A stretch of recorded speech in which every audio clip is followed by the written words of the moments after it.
Salutare, dragi prieteni!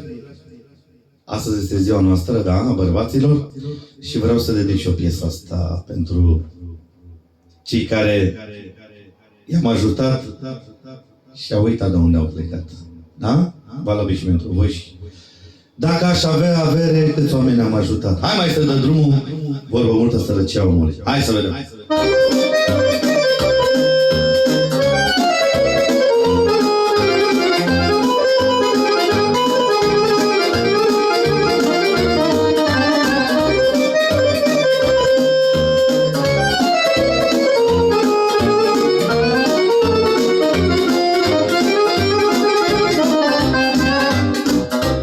N-aș avea avere, câți oameni am ajutat, n-aș putea să număr banii și-aș fi putut de bogat, dar fi, Doamne, să n-am că mi-am dat mie.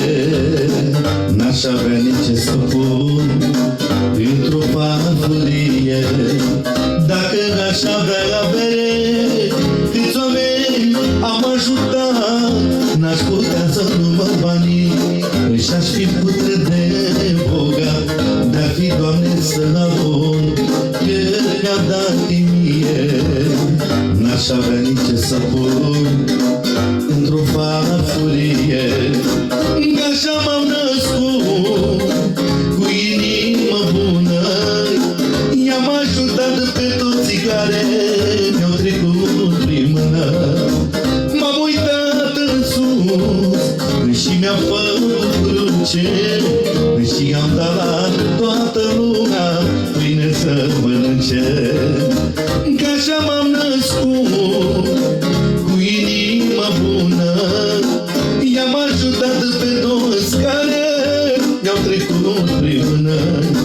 M-am uitat în sus și mi-am făcut cruce și am dat la toată lumea pâine să mănânce.